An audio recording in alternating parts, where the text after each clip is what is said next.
Number one, ধর্মের নিয়ে যারা রাজনীতি করে যাদের কথা আপনি মিন করছেন তারা এ পর্যন্ত বাংলাদেশে ক্ষমতায় যায়নি। না, আমরা তো দেখছি প্রায় সব দলই কোনো না কোনো বিভিন্ন মাত্রা। আমি বলি তারা ক্ষমতায় যায়নি, মানে পার্টিকুলার ধর্ম নিয়ে যারা রাজনীতি করে তারা ক্ষমতায় যায়নি। এখন প্রশ্ন হচ্ছে আমরা যখন এই বিষয়টা বারবার আমরা কি তারা ক্ষমতায় নিতে চাই, সেই জন্য কি কথাটা বলতেছি। তো কালকে যদি জামাত বলে আমি ধর্ম পরিহার করলাম তাহলে সে ক্ষমতায় যাবে? আমার হেডেকটা কি তাকে নিয়ে? সে ধর্ম নিয়ে রাজনীতি করতেছে, এটা ঠিক না। এইটা বইলে তো তারা শুদ্ধ করি, তারা কি আমরা ক্ষমতায় চাই? তারা শুদ্ধ করার দায়িত্ব আমার। একটা তো উনি যেমন ধর্ম নিয়ে রাজনীতি করে, আর একটা দল কি বলতেছে আমরা হযরত রাসূলুল্লাহ সাল্লাল্লাহু আলাইহি সাল্লামের কায়দায় আদর্শ অনুযায়ী দেশ চালাবো, ওটাও তো ধর্ম। কাজেই আমার কথাটা হইল আপনি আমি ধর্ম ওদেরকে ক্ষমতায় নিতে চাই কি না। যদি না চাই ও ধর্ম নিয়ে পৌঁছে যাক, আমার কি। ঢাকা বিশ্ববিদ্যালয় ওই যে কি জানি কে হয়েছে বিপি হয়েছে কে সাদিক, তার সাথে তো বহু মেয়ে দেখা করতেছে। কই হিজাব কোথায়, বোরকা কোথায়? আপনাকে এই চেঞ্জটা আপনি শোনেন, আজকের যে জেনারেশন 16 বছর যাবত যারা দেখছে, যারা বিশ্ববিদ্যালয়ে পড়তেছে, আপনি তাদেরকে চেঞ্জ করতে পারবেন না। আমার থিওরিতে সে চলবে না। আমি যদি জামাত নিয়ে যা বলি না কেন বা ধর্ম নিয়ে যা বলি না কেন, ও নিজের চোখে দেখতেছে। আপনি এইটা করতে হবে, এই ডিভিশন উইথড্র করতে হবে যদি ভালো বাংলাদেশ চান। কিন্তু সেই ব্যাপারে যেটি ওবায়দ ফেরদৌস বলছেন, আমার কাউকে প্রান্তিক করে ফেলে, কাউকে মার্জিনালাইজড করে। কিভাবে করবে? মার্জিনালাইজ করবে কোথায়? করুক না। আপনি যেটা বললো সে আমি একমত। আপনি শুধু ওইটা, আপনি সংখ্যালঘু ইস্যু কেন বাংলাদেশে, সংখ্যাগরিষ্ঠ ইস্যু কেন বাংলাদেশে, বাংলাদেশি। হিন্দু মুসলমান ইস্যু কেন, বাংলাদেশি। আপনি যদি বলেন আর এই যে ধর্মীয় রাজনীতিটা অনন্তকাল চলবে, কোনটা? আপনার সম্পত্তি বন্টন হবে যার যার ধর্মীয় আইন মোতাবেক, বিয়ের পদ্ধতি ধর্মীয় আইন মোতাবেক, ওটা তো আছেই কনস্ট্যান্ট। কাজে এইগুলো মানুষের বেক টার্ম, এটা ইউজ করে। কেন বলছি আমি, আপনি যদি আজকের মডার্ন ছেলেমেয়ে, আমি ধর্ম রাজনীতিরে আমার ছোটোবেলা থেকে দেখে আসতে আসতে আজকে যে জায়গাটায় আসছি, কিন্তু আজকে জেনজি যারা আছে বা জেনজি যারা আছে তারা কি সেই জায়গাটা আছে? তারা তো হাতে কলমে গত 16 বৎসর এই দেশে ধর্মীয় রাজনীতি দেখছে। গত 16 বৎসর যে ভোট দিতে পারে নাই। আপনি বিশ্ববিদ্যালয়ের দিকে তাকান, শুধু তাই না, বিশ্ববিদ্যালয়ের মহিলা মেয়েদের হলগুলো, সেখানেও তো শিবির পাশ করছে। ওদেরকে এইটুক চেতনা নাই যে এরা পাশ করে কেমনে। সুতরাং আমি বলতেছি যেটা, আপনি ওই জায়গা থেকে সরে আসতে হবে। আমরা এখনও শুনি কেউ বলে, আমার অনেকেই প্রশ্ন করে যে জামাত তো বোধহয় আগের জায়গায় নাই। মেইন ফোকাসটা কেন দেয় তারা এখানে, অন্যান্যরা, সেটা আমি আপনাকে বলি। জামাত আসলে কি, মানে আমরা তো খালি নারী বিদ্বেষী জামাত, নারীর ইস্যুটা আনলাম, কিন্তু জামাত কি দুর্নীতিকে অ্যালাউ করে? জামাত কি টাকা পাচারকে অ্যালাউ করে? জামাত কি বিদেশে কি চোরাকারবির অ্যালাউ করে? জামাত কি মাদকের ব্যবসাকে অ্যালাউ করে?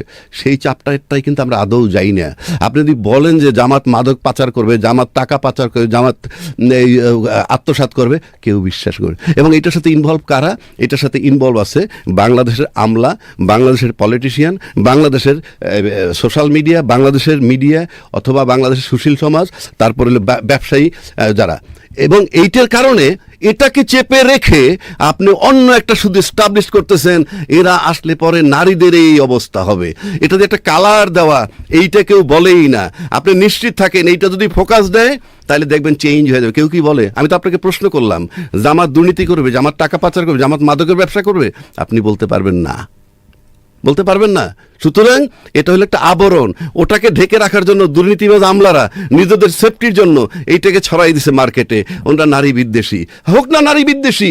জামাত তো মেন, যারা জামাতের আমির কি বলছে, আমরা নারী আমির অ্যালাউ করি না, করব না কাউকে। যদি তাই হয়, হ্যাঁ, এটা মেনে যে করবে। আসেন এইবার 53টা বছর কিন্তু জামাত ক্ষমতায় ছিল না। বাংলাদেশে কি কিন্তু নারী আইজিপি হয়েছে? কোনো নারী সেনাপ্রধান হয়েছে? কোনো নারী চিফ জাস্টিস হয়েছে? কোনো কয়টা নারী সিইও হয়েছে পত্রিকার? আমিনা রাজ্জাক, এই জায়গায় একটা খুব দেখার মতো ব্যাপার, জামায়াত আমি যখন বলছেন তারা অ্যালাউ করতে পারে না, কারণ তাদের যে নীতি সেটি অ্যালাউ করে না, কিন্তু তিনি তার গঠনতন্ত্র কিন্তু আলাদা করে লিখতে পারছেন না। তার সবার সমান কথা লিখতে হচ্ছে, কারণ নির্বাচন কমিশনের আইন সেটাকে কমপ্লাই করে। আমার মাথা ব্যথা নাই তো এটা নিয়ে। আমরা এটা হাইলাইট করে আমরা এই যে বসছি জামাত নিয়ে আলাপ করতেছি, কারণ কি তারা অন্যতম গুরুত্বপূর্ণ পক্ষে পারেনি না। আমরা তার প্রচার করতেছি। 92% মুসলমানের দেশ, আজকে পর্যন্ত তারা ক্ষমতায় যায় নাই, বাট আমরা তাকে এস্টাবলিশ করতেছি। মনে হয় আমরা এজেন্সি নিচ্ছি। এই জালো কেন, দরকারটা কি তার আলোচনা করার? নারীরা যদি বিদ্বেষী হয় তাকে অ্যালাউ করবে না। কথা বলতে জামাতকে নিয়ে তো কথা বলতে হবে।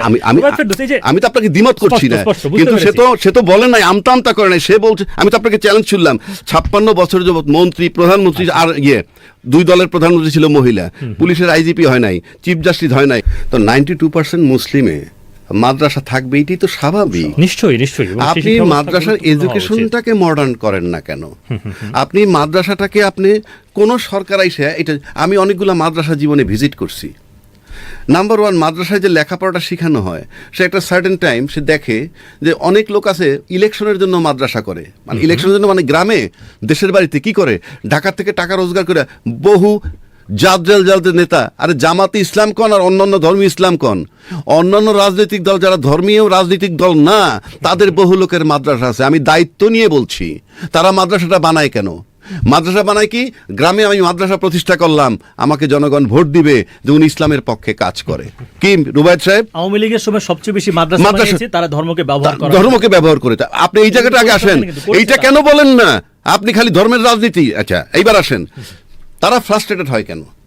ধর্মের সেজন্য আস্তে আস্তে বড় হয়, তাদের ভিতরে একটা অ্যারোগেন্সি তৈরি হয়। কেন আমি বলি, ম্যাক্সিমাম এতিম ছেলে পেলে ওইখানে যায়, মানে এতিম অথবা দুরবস্থা, সুবিধা বঞ্চিত। আমি দেখেছি পলিস্টার কাপড়ের একটা পায়জামা পাঞ্জাবি পরা, তীব্র গরমের মধ্যে টিন শেড ঘর, সব তো আর পাকা মাদ্রাসা না, টিন শেড ঘর, এবং গদি দেখছেন ওই যে বসে বসে এইখানেই বসে, এইখানেই খায়, এইখানেই শোয় মাদ্রাসায়। এক খিচুড়ির আইনটা 3 দিন পর পর খাওয়াচ্ছে। যখন খাওয়ায় এরকম অ্যারোগেন্সি তৈরি হয়, কতক্ষণ খাইতে ভালো লাগে। তাদের চোখের সামনে মাদ্রাসার ডোনেশন হয়, যে গরুর গোস্ত আসে, খাসির গোস্ত আসে, এইটা সেইটা আসে, সেটা বড় হুজুরে নেয় তা না, যারা সুপারিনটেন্ডেন্ট আছে, দায়িত্বে আছেন, এরা এই মাংস নিয়ে যায়, ওরা তাকায় তাকায় দেখে, আর ওদেরকে সেই ডাইল খিচুড়ি খাওয়ায়, এদের ভিতরে অ্যারোগেন্সি তৈরি হয়। তারপর যখন আরেকটু বড় হয় দেখে এই যে মাদ্রাসা যে লোকটা বানাইছে, যার 5টা টেক্সটাইল ইন্ডাস্ট্রি ঢাকায়, একটা মাদ্রাসার ছেলেকে সে চাকরি দেয় না, সে নিজেই চাকরি দেয় না, কারণ সে তখন তাকে নেয় না।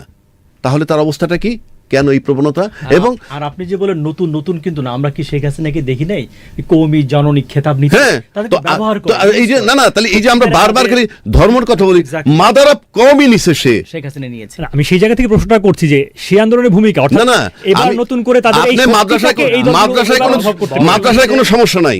সমস্যাটা আপনি এই শিক্ষাটাকে আধুনিক করেন, ওদেরকে বুঝাইতে হবে।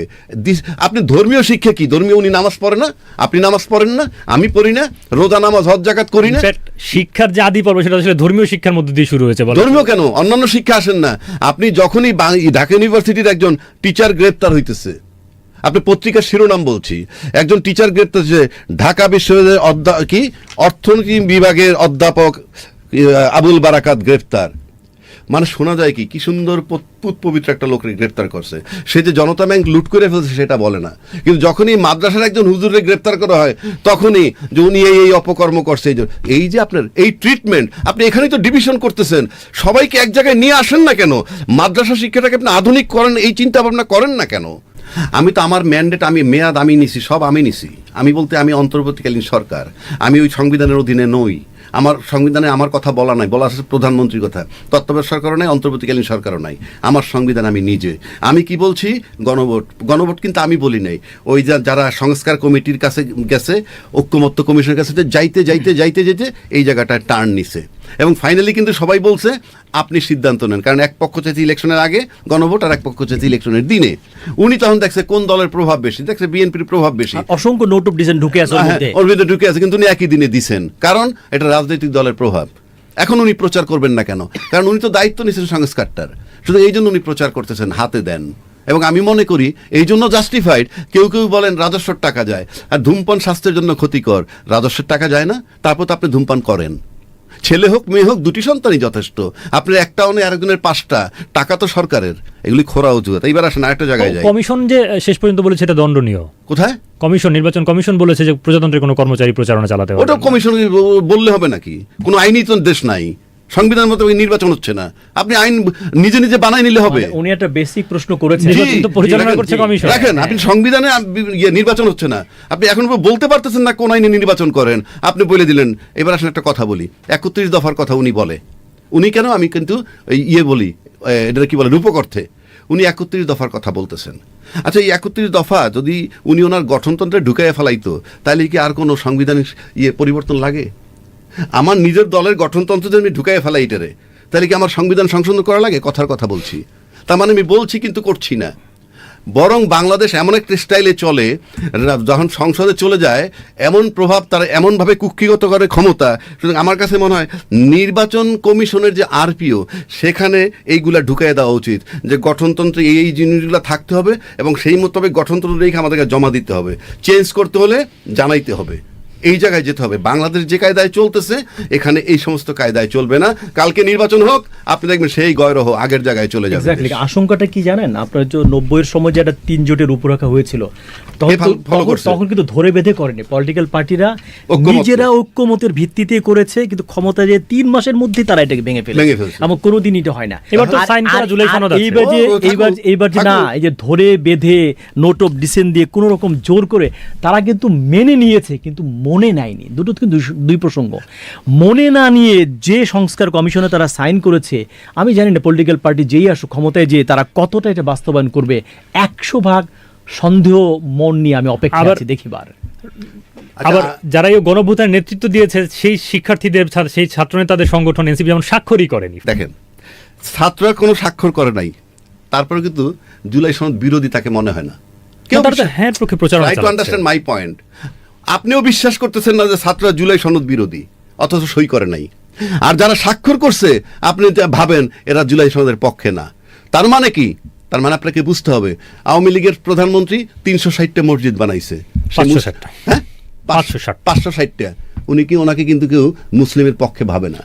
আর বানানোর কথা ছিল, সবগুলো বানাতে পারে নাই, তার আগে থেকে চলে যেতে। আপনি কথা শুনেন, ধরেন 560টা মসজিদ বানাইছে, তারপরেও তাকে আমরা বলি ইসলাম বিদ্বেষী।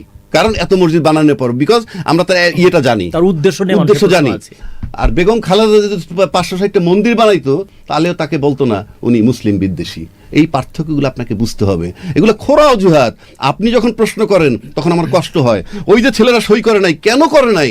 ওখানে অন্য অভিমান ছিল, সই করে নাই। তারপরে কিন্তু আমরা ধরে নিছি ওরা জুলাইয়ের পক্ষে, এবং আমরা বিশ্বাস করি। আর যারা সই করছে তাদেরকে কিন্তু আমরা এখনো বিশ্বাস করি না, কারণ যদি বিশ্বাস করতাম আর হইতো, তাহলে গণভোটে যাওয়া লাগতো না। খুব বেশি আমি আশা দেখছিলাম, বললাম না, তারা তো এটা আসলে মনে নিতে পারে নাই। ভেতর থেকে সংস্কার তারা আদৌ করবে কি না, এটা অনেক সন্দেহ আমার রয়ে গেছে।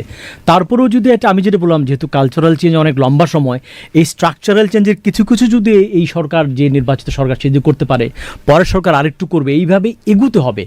খুব দ্রুত সমাধানের কোনো জায়গা আমি আসলে দেখছি না এখানে। অন্তত 2বারের বেশি প্রধানমন্ত্রী হতে পারবে না, পার্টির প্রধান যে সে সংসদে হতে পারবে না। এগুলোও যদি একটু চেকস এন্ড ব্যালেন্স লাগবে, না হলে যাকে আপনি দেন না, রাজনৈতিক দলগুলো তো এই ব্যাপারে আবার সম্মত আবার এটা হলো সম্মতি হওয়ার পিছনে কারণ কি শুনেন। আপনাকে যদি আমি একজন মেম্বার অফ পার্লামেন্ট, মানে আপনি তো জানেন, রুবায়েত সাহেব জানে, একজন এমপির কাজ কি আমরা জানি না? গত 53 বছর যাবত এমপিরা তাদের সাংবিধানিক দায়িত্ব পালন করে নাই। কালভার্ট বানানোর কাজ তার না, রোড কনস্ট্রাকশনের কাজ তার না, এক্সিকিউটিভ ইঞ্জিনিয়ারের ডাইকে ধমক দেওয়া তার কাজ না। তার কাজ কি তাও বলে দিচ্ছি, তার কাজ নির্বাচিত হওয়ার পর রাষ্ট্রপতি বানাবে, নির্বাচিত হওয়ার প্রধানমন্ত্রী বানাবে, স্পিকার বানাবে, তারপরে কি বানায়, আর কি কি পদ আছে এখানে, সেগুলাকে বানাবে ভোটের ভিত্তিতে।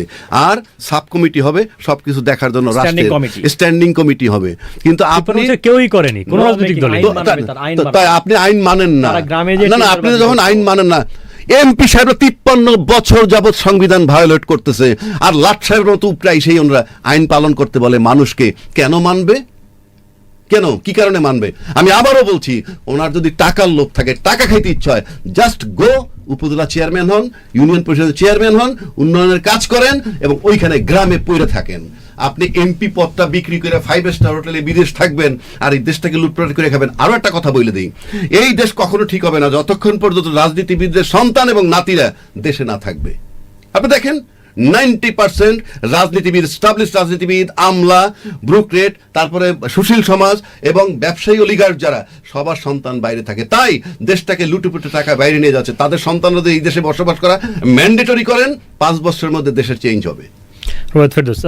জি না, উনি তো ঠিকই বলেছেন। আমি তো এর আগে অনেক প্রোগ্রামে বলেছি যে এমপি পদটাকে এত আকর্ষণীয় কেন, কি মধুটা কি, সবাই কেন এমপি হতে চায়।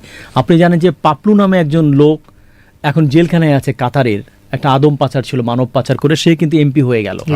এবং ওই এমপি হওয়ার জন্য তাকে অন্তত 5 জন পার্লামেন্টের এমপির তাকে সমর্থন দিতে হয়েছে, তার 5 জনকে সে কিনে ফেলেছে। তারপর যখন বাড়িতে যায়, সংসার অশান্তি, তার স্ত্রী বলে আমি কি করলাম, পরে সে তার স্ত্রীকেও সে এমপি বানিয়েছে। তার মানে একটা মধু আছে, এই মধুটাকে ভাঙতে হবে। এমপি পদ কোনো মধু না, এটা কোনো টেন্ডার বাজে না, টাকা বাসির। ওই 3 কোটি টাকা যেটা গাড়িতে ওঠে না, এটা এমপি যে ট্যাক্স ফ্রি গাড়ি পায়। পার্লামেন্টের সরকারি দল বিরোধী দল প্রত্যেকে একটা আইনে একমত হয় সবাই, সেটা হচ্ছে ট্যাক্স ফ্রি গাড়িতে। ওই গাড়ি ওঠার সঙ্গে সঙ্গে জনগণের সঙ্গে সে বিযুক্ত হয়ে যায়। তার কাজ হচ্ছে ল মেকিং, ওই যে কালভার্ট রাস্তা বানানো থেকে টাকা পাওয়া যায়। এই মধু থেকে তাকে বিযুক্ত করতে হবে। এমপিতে কোনো মধু নয়, এটা খুব শক্ত কাজ। দেখবেন যে আকর্ষণীয় হয়ে গেলে কিন্তু কে করবে তাহলে এত এমপি হওয়ার জন্য মারামারি কাটাকাটি হতো এই না। বিযুক্তটা করবে কে? সংবিধান তো বলেই দিয়েছে বিযুক্ত, কিন্তু আমরা মানছি না। আপনি সংবিধান মানেন না, আমি তো বললামই 53 বছর যাবত এমপিরা সংবিধান মানে না। 250-300 আন্দোলন করছে। আবারও বলছি, একটা রাজনীতিবিদ বলে নাই তোমরা তার বিরুদ্ধে আন্দোলনে নামছে কেন। এটা কি তার রোল? তার কি দাবি দাও? তার আমলের ঘটনা এগুলা? কিন্তু তারা তো মাঠে আসছে, তখন তো রাজনীতিবিদরা বলে নাই ওনাকে সুস্থ ভাবে দেশটাকে নির্বাচন দিয়ে চলে যেতে দাও। বলছে কোন রাজনীতি দেখাইতে পারবেন? আমরা আপনি দেই যেটা নাই। বলেন, না ও ঠিকই বলেছে, অর্ধেক আমরা মেনেছি সংবিধানের মধ্যে, বাকি অর্ধেক আবার মানে এটা জগা খিচুড়ি হয়েছে। নইলে ওইটি কিন্তু ম্যান্ডেট, জনগণের গণ অভিপ্রায় যে আমরা তোমাকে চাই না, হাসিনা চলে গেছে এবং আমরা ইউনূস সাহেবকে চাই। এই গণ অভিপ্রায় itself is the source of law. এর চেয়ে বড় সংবিধান আর থাকে না। এই গণ অভিপ্রায়কে আমরা বুঝতে আসলে ব্যর্থ হয়েছি। আর আমি শেষ করি এইটা বলে, অনুষ্ঠানের মধ্যে সময় বেশি নেই, আমরা ধরা আরো যাক, কথা বলতে পারি আমি আমরা। একটু বলি। ঠিক আছে। একজন আরব দার্শনিক বলেছিলেন দর্শকের শুনতে যে ঘোড়া চালিয়ে এসে রাজ্য জয় করা যায়, কিন্তু রাজ্য শাসন করতে হয় ঘোড়া থেকে নেমে। And that is the toughest part. হয়তো ইলেকশনে যে কেউ পার হয়ে আসবে, পলিটিক্যাল গভর্নমেন্ট পার হওয়ার পরে যখন বসবে, তখন যে ডেলিভারি দিতে হবে, কি দিতে হবে? দুর্নীতিমুক্ত বাংলাদেশ পারবে কি? জাস্ট চ্যালেঞ্জ দিই আমি, রাজ্জাক ভাই আছেন, ঢাকা শহরের যানজট কি দূর করতে পারবে? এই ঢাকা শহরের যানজটের যে শৃঙ্খলা, একিউআই যেটা বলে যে এয়ার কোয়ালিটি ইন্ডেক্স, আমি নিজে একজন ভিকটিম, আমার গলায় সমস্যা হয়। বায়ু দূষণে পৃথিবীর সবচেয়ে খারাপ দেশের কখনো 1 নম্বরে থাকি, 2 নম্বরে। এই পলিটিক্যাল গভর্নমেন্ট যে আসুক পারবে সমাধান করতে? এই পুরনো ঢাকা শহরের যে অচল গাড়িগুলো, কালো ধোয়া, আমাকে আপনাকে বাঁচাতে পারবে? 3,40,00,000 লোক থাকে, ইউএনডিপি থেকে বলা হয়েছে, এখানে প্রজেকশন করেছে। এই ম্যানেজমেন্ট আছে এখানে? বিকেন্দ্রীকরণ হবে এখানে? টাকা পাচার কি বন্ধ হবে? এগুলো বড় প্রশ্ন। যে কাজে ঘোড়া থেকে এসে রাজ্য জয় করবে, যখন রাজ্য শাসন করতে যাবে, এই ডেলিভারিগুলো তাকে দিতে হবে। গুড গভর্নেন্স কোনো বায়বীয় বিষয় না। গুড গভর্নেন্সের মানে কি? যারা রাষ্ট্র চালাবে, কাজ করবে, তাকে কম্পিটেন্ট হতে হবে, মানে যোগ্য হতে হবে, দক্ষ হতে হবে। সেকেন্ড, ট্রান্সপারেন্ট হতে হবে। যত টাকার কাজ হোক, যেই কাজ হোক, স্বচ্ছ হতে হবে, মানুষকে দেখবে যে টাকা ব্যয় হয়েছে আমার জন্য, আমি এটা পেয়েছি, ভাগ পেয়েছি। স্বচ্ছ হতে হবে, দক্ষ। আর থার্ড হচ্ছে জবাবদিহিতে থাকতে হবে, তার কাজের জন্য অ্যাকাউন্টেবল হতে হবে। আমি ক্লাস নিই কিনা, আমার স্টুডেন্টদের কাছে আমাকে জবাবদিহি করতে হয়। কাজে সরকারকে জবাবদিহিতার জায়গাটা কিন্তু কোথাও নাই বাংলাদেশে।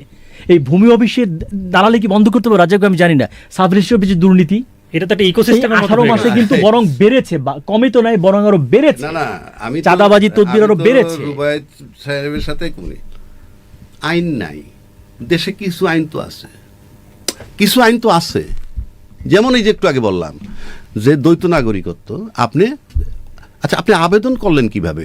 নির্বাচন দিছে আপনার দাপটের চোটে, আপনি আবেদন করলেন কিভাবে? মনের মধ্যে তো মিথ্যা একটা। না না, মিথ্যা। আপনার তো জঘন্যতম অপরাধ। আমার খুব মানে আরো খারাপ ভাষা বলা সম্ভব না। আপনি আবেদন, আমাকে প্রশ্নের জবাব দেন, আপনি আবেদন করলেন কেমনে? আপনাকে তো বলা হয়েছে এই ক্রাইটেরিয়া থাকলে আপনি আবেদন করবেন, আপনি আবেদন করলেন ও কিভাবে? তো জানে, তাই না? ব্যাংকের ঋণ খেলাপে আপনি তো জানেন, কেউ না জানুক, আপনি আবেদন করলেন কি? সেই কৈফিয়ত দেন, সেই লোকটা পার্লামেন্টের মেম্বার হবে। I hate them like anything. আমাদের রিক্সার পিছনে দেখেন না, আপনি এই লোকটা এসে পার্লামেন্টে দাঁড়ায় আইন বানাবে। ভুল বানানে লেখা থাকে যে সবচেয়ে বড় আদালত হচ্ছে বিবেক। সে আইন বানাবে কি? সে আইন বানাবে প্রথম, নাই রুবায়েত ভাই, সে সে apply প্রথম করে কেন? পার্লামেন্টে আইন বানাবে কি জানেন?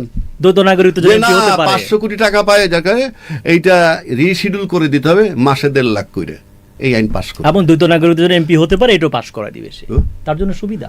আজকে পর্যন্ত এক্সিস্টিং ল না মেনে যারা এমপি হতে যাচ্ছে, তারা দেশ চালাবে কেমন? নাম্বার 1। আবারও বলছি, দায়িত্ব নিয়ে আমি বলছি, কোন সংবিধান মোতাবেক নির্বাচনটা করতেছে? আপনি জানেন আপনি- আমাদের হচ্ছে কি, এই পাশে যে প্রশ্নে তো কথা বলা যাবে। মিয়ানমারের অং সান কেন হতে পারে নাই সরকার প্রধান? তার হাজবেন্ড হচ্ছে বিদেশি নাগরিক, সে নিজে না, তার স্বামী বিদেশি নাগরিক, এই কারণে তাকে রাষ্ট্রের প্রধান বানানো যায়নি। তাহলে সামনে আগামীর সরকারের জন্য তাহলে দিনটা কেমন হতে যাচ্ছে বলে মনে করেন? অর্থাৎ একই অসন্তোষ যদি থেকে যায় সমাজে, মানুষের মধ্যে, সেটা তো তার বিরুদ্ধে বিক্ষুব্ধ করে ভাই, তুলে আমরা মানুষকে। কি এত ভবিষ্যৎবাণী করতে পারবো? তবে সিম্পলি এইটুক বুঝি, আপনি যখন সব অনিয়মের ভিতর দিয়ে পার্লামেন্টে যাবে, আপনি নিয়ম বানালে সেটা মানবে, এটা আপনি আশা করেন না। 1 নম্বর। 2 নম্বর হইল, এই নিয়ম না মানার জন্য, যে আইন তারা করবে সেটা মানার জন্য যে দল ক্ষমতায় যাবে, পুরো রাষ্ট্রে তার প্রভাব থাকবে। আমাকে জিততেই হবে। কিন্তু কালচারাল স্ট্যান্ডার্ড বা আমার কাছে এটা হচ্ছে যে আমি যে হারতেও পারি, মানে পরাজয়কে মেনে নেওয়ার যে সাংস্কৃতিক যোগ্যতা, আমার কাছে মনে হয়েছে আমাদের পলিটিক্যাল পার্টিগুলোর মধ্যে সেইটা নাই। মানুষ ভোট দিবে, যাকেই ভোট দেয় না কেন, সে যদি জেতে তাকে কংগ্রেচুলেট করতে হবে, তাকে অভিনন্দন জানাতে হবে। আমি যে হেরে গেলাম, মানুষ যে আমাকে ভোট দেয়নি, এই মেনে নেওয়ার যে মানসিকতা, সেইটা আমার কাছে মনে হয় তৈরি হয়নি। সবাই খুব ডেসপারেট, যে কোনো মূল্যে জিততে চায়। এটা একটা বিখ্যাত ফিলসফার ইটালিয়ান, তার নাম হচ্ছে ম্যাকিয়াভেলি। তার একটা বিখ্যাত উক্তি ছিল, এন্ডস জাস্টিফাই দ্য মিনস।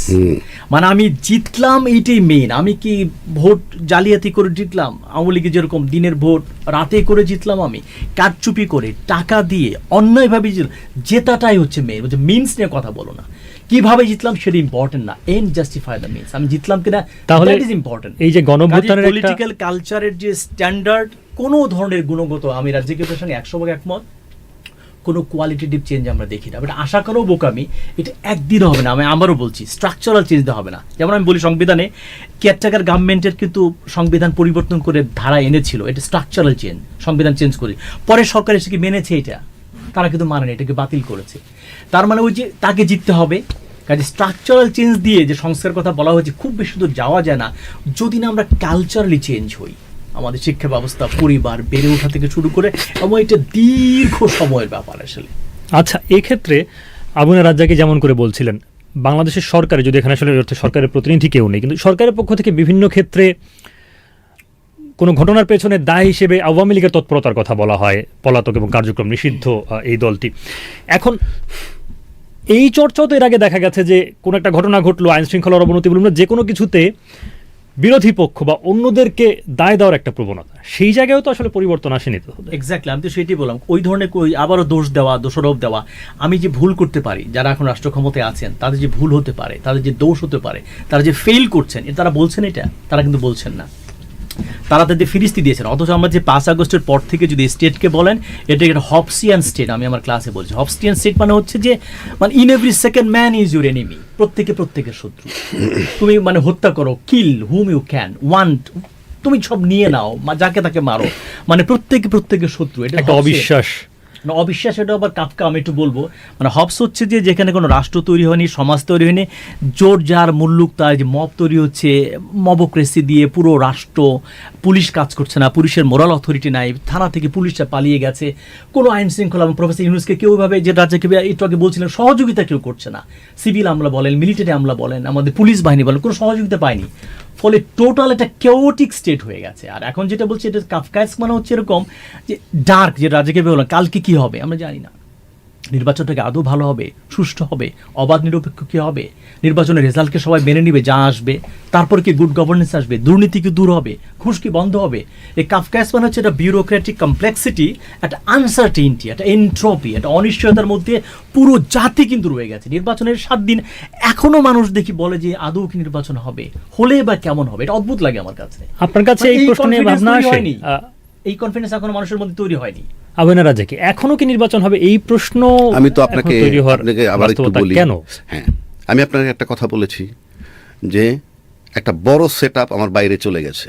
বড় সেটআপ বলতে কি, গভর্নমেন্ট, তার সাথে মন্ত্রী, তার সাথে পলাতক যে পুলিশ অফিসার যারা পালাই গেছে, তাদের সাথে যোগাযোগ আছে কিনা তুমি জানি না, কিন্তু যোগাযোগ থাকাটা স্বাভাবিক। আপনি বলেন না রাষ্ট্র কি স্টেপ নিছে, একটা সার্ভিং জেনারেল পালাই গেছে, আমার স্টেপ কি, ইনফরমেশনটা কি আমাদের কাছে নাই? তো নাই। সে তো বাংলাদেশের বহু সিক্রেসি জানে। ইলেকশন কন্ডাক্ট করে কারা? আর্মি, পুলিশ, তারাই তো পলাতক হয়ে বাইরে আছে। শেখ হাসিনা বহাল তো বিয়েতে আছে। এবার শেখ হাসিনার সাথে এই প্রশাসনের সম্পর্ক 15 বছরের টানা। এইবার আসেন, ভাই কিছু কথা বলছে, আমি এগ্রি, এন্ড জাস্টিফাইজ দ্য মিনস, এর মানে একমত। ফলাফল বলে দেবে পদ্ধতি ভালো ছিল কি না। তার মানে এই তো, তার মানে যেতে হবে। আমি নির্বাচন হওয়ার পরে বুঝতে পারবো নির্বাচনের পদ্ধতিটা ভালো ছিল কি না। এখন নির্বাচনে যদি পদ্ধতিটা ভালো না হয়ে থাকে, তারপর তাকে ক্ষমতা হস্তান্তর করতে হবে। যেমন ধরেন ইউনূস সাহেবের সেই 18 মাস সময় কিন্তু আমরা দিলাম, কিন্তু একাগ্র চিত্তে কোনো রকম ইন্টারফেয়ারেন্স ছাড়া, ডিস্টারবেন্স ছাড়া, উনি কিন্তু একদিনও ডিস্টারবেন্স ছাড়া ছিল না। 250-300 আন্দোলন হয়েছে তার সামনে। কেন আসবে এই আন্দোলনগুলো? রাজনীতিবিদরা কি একবারও বলেছিল যে উনি তো ইলেক্টেড গভর্নমেন্ট না, উনি একটা নির্বাচন দিয়ে চলে যাবে, আপনারা এখন তারা ডিস্টার্ব করেন না? আজকেও তো আন্দোলন চলতেছে যে পে স্কেল নিয়ে। তো একটা লোক চলে যাবে, আমরা এখানে সমালোচনা করি, উনি চলে যাবে, উনি পোর্ট নিয়ে এটা করে কেন, ওইটা নিয়ে করে কেন, কর্মচারীরা বোঝে না যে উনি 12 তারিখের পরে 13-14 তারিখে চলে যাবেন, ওনারা আসতেছেন কেন এখন? এগুলো কি কোনো প্রভাব ফেলতে পারে? প্রভাব ফেলতে পারুক, আপনি তো তারা কাজ করতে দিচ্ছেন না, তার নমুনা হইলো এটা।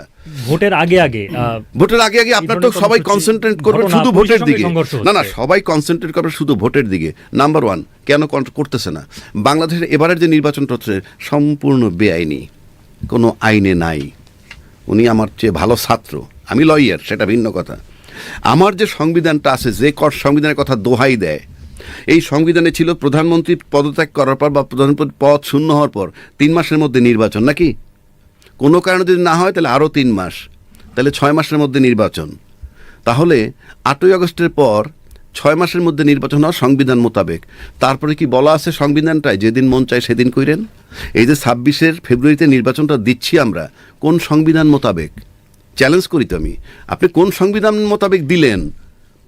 এটা তো একটা ডিলেমারও ব্যাপার, অর্থাৎ এই সরকার কিছু অংশ সংবিধান অনুযায়ী করছে, কিছু আমি অংশ সেটাই তো সংবিধান বলছি, কিছু মানছে না। সেটাই তো বলছি। Extraordinary হয়ে করতে হচ্ছে। সে কারণে আপনি সরকারের বিষয় না, তো আপনি নির্বাচনে, আপনি সরকার বাদ দেন, সরকার তো কালকে বাদে পরশু চলে যাবে, আপনার তো ক্ষমতা টেক ওভার করবেন। আপনি কোন আইনে গেলেন, আপনি এটা নিয়ে তো প্রশ্ন আসবে। তারপরে আসেন, আমি বলি সেকেন্ড, এটা গেল সংবিধান। এখন এই সংবিধান মোতাবেক, তারপরে সংবিধান মোতাবেক আপনি দায়িত্ব নেন নাই।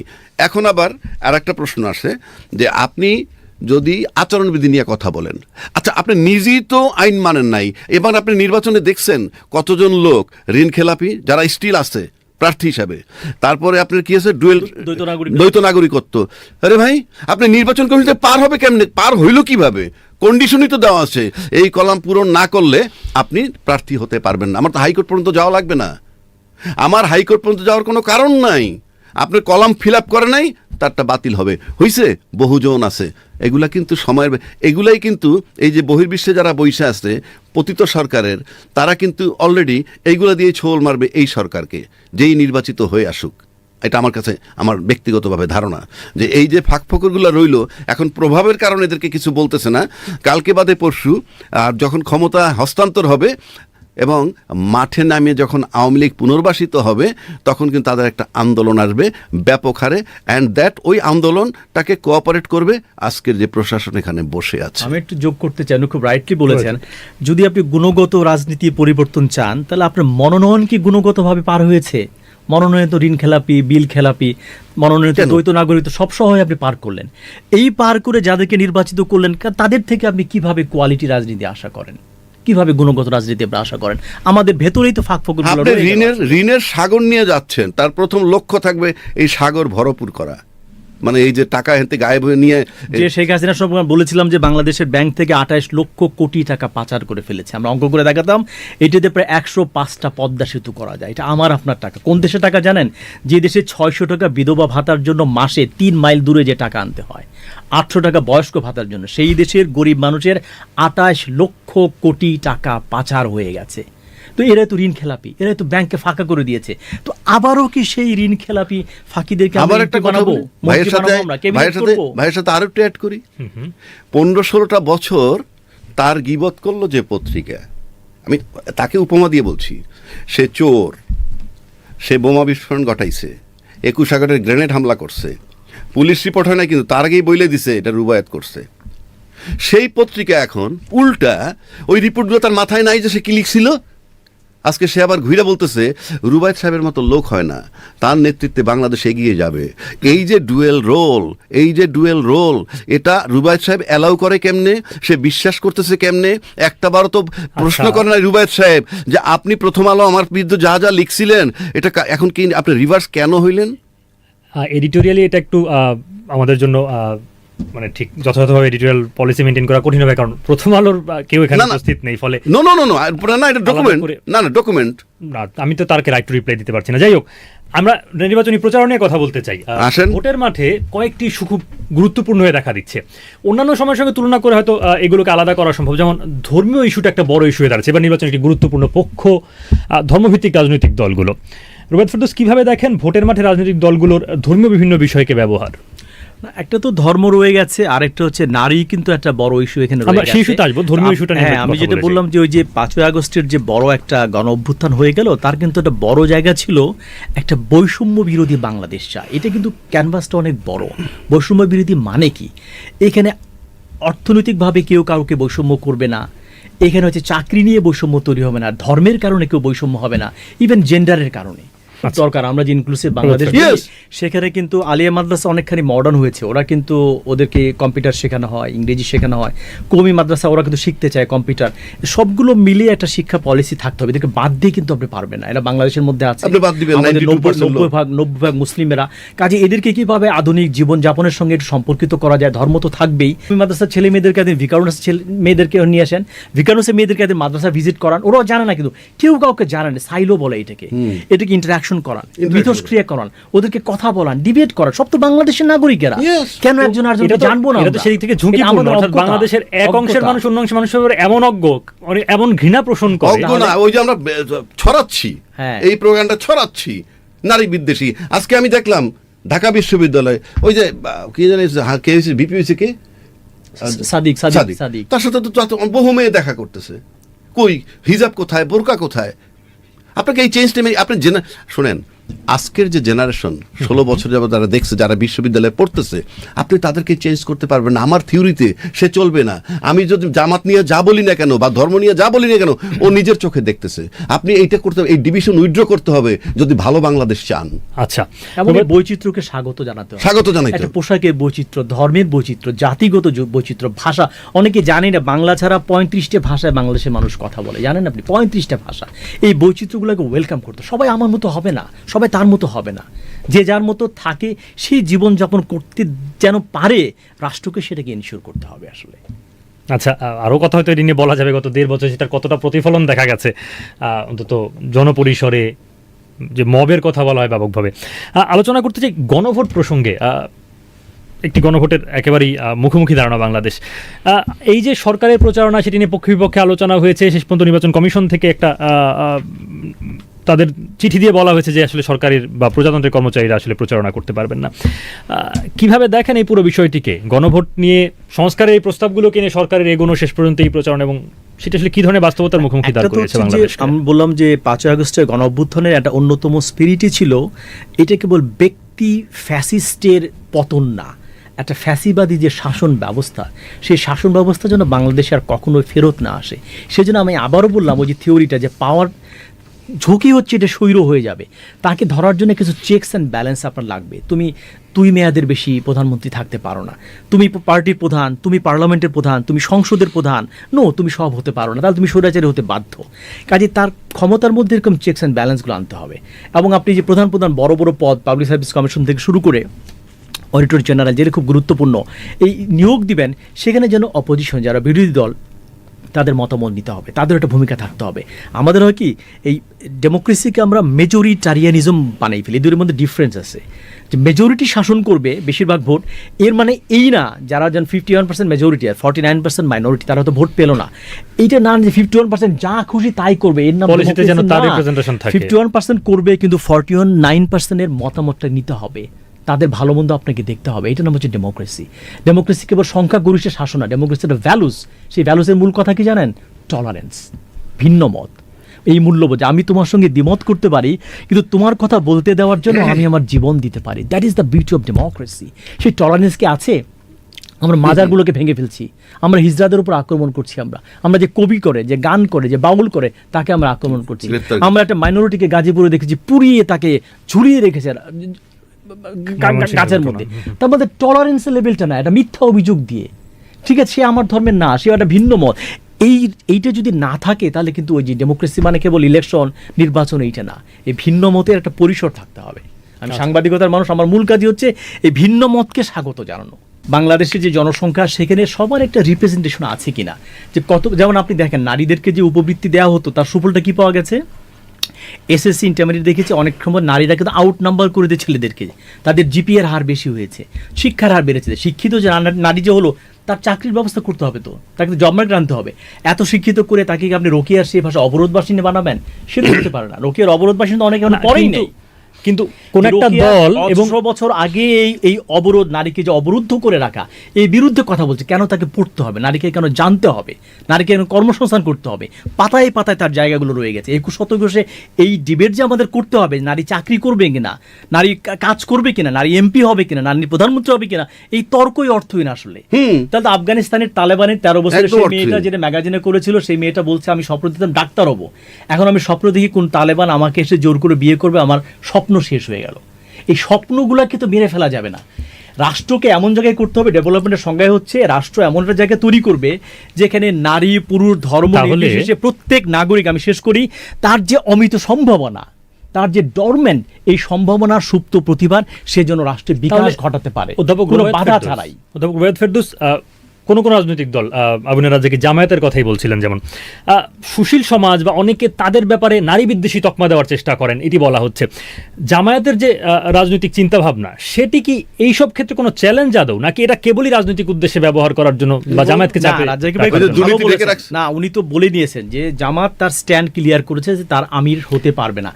তারপরেও যদি জনগণ তাকে ভোট দেয় এবং আপনি যদি নির্বাচন মানেন, তাহলে মানতে হবে। আমার এক ছাত্র ক্যালিফোর্নিয়া স্টেট ইউনিভার্সিটি পড়ায়, সে বলেছে একজন মানুষের যতগুলো খারাপ গুণ আছে, ট্যাক্স না দেওয়া, মিথ্যা বলা, নির্বাচনে ফলাফল না মানা, কংগ্রেসকে আক্রমণ করা, সমস্ত কিছু কার মধ্যে নারী সংক্রান্ত যত রকমের ঝামেলা সব কার মধ্যে আছে, ট্রাম্পের সঙ্গে আছে।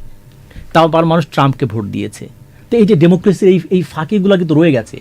এত সমস্যার পরেও মানুষ যদি ট্রাম্পকে ভোট দেয়, ট্রাম্পকে ভোট দেওয়ার সমস্যা নয়, মেনে নিয়েছে। মানে আমি বলছি যে আপনারা ট্রাম্পের হিউজ এথিক্যাল প্রবলেম, আপনি দেখেন 10 রকমের প্রবলেমের কথা সেই বলছে। এই- নির্বাচনের পরে সে আক্রমণ করতে বলছে যে নির্বাচন আমি মানি না, আলোচনার- সে এখনো জমা দিচ্ছে না। না, আলোচনার বিষয় হচ্ছে সেটাই, যে এগুলো কি আদৌ এথিক্যাল প্রবলেম না, এগুলো কেবলই রাজনৈতিক হাতিয়ার হিসেবে এথিক্যাল বানানো প্রবলেমের সমস্যা হয়। সে বলছে যদি এরকম থাকে, সে তো ক্লিয়ার করেছে, Clear. তারপরে যদি মানুষ নেয় তো মানুষ নিয়েছে। তারা বলুক না যে জামাত দুর্নীতি করবে, জামাত টাকা পাচার করবে, এটা সিনায় টান দিয়ে কেউ বলতে পারে? খালি শুধু বলে নারী বিদ্বেষী, কারণ এটা নারীকে মানে প্রভোগ করতেছে ওটাকে ঢেকে রাখার জন্য। না, এই যে জামাতের টাকা নেওয়ার সমস্যা নেই। আমি বলছি আমার বাড়িতে জামালপুরে মাদারগঞ্জ উপজেলাতে জামাত কোনো ধরনের প্রার্থী দিতে পারে না, মিছিল মিটিং কিচ্ছু করতে কিচ্ছু পারে নাই। না। দুটো এনজিও জামাতের লোকজন যুক্ত ছিল, তারা ওই যে বিভিন্ন মানুষের থেকে টাকা নিয়ে তারা এটা প্রতারণা করেছে, টাকাগুলো আর ফেরত দিতে পারে না। সমস্ত লোক তখন ওখানে আর কোনো ইয়ে নাই, পার্টি নাই, সবাই একত্রিত হয়েছে। নো, সেন্ট্রাল লিডারদেরকে বলছে আমাদের টাকা সমাধান করো, নাহলে জামাতকে আমরা কোনো ধরনের মিছিল মিটিং কিছু করতে দিব না। এটা কিন্তু টাকা পয়সা নিয়ে সাধারণ মানুষ কিন্তু প্রতারিত, আমার পাশের উপজেলায় একেবারে, সেই জন্য বললাম। কাজে ওই ধোয়া তুলসী পাতা বলা যাবে না এগুলাকে। কেন এটা আলোচনাটা জরুরি, আমি রাজ্জাকি ভাইয়ের সঙ্গে একমত। এটা নিটশে নামে একজন ফিলসফার, যে মানুষ আসলে কি চায়।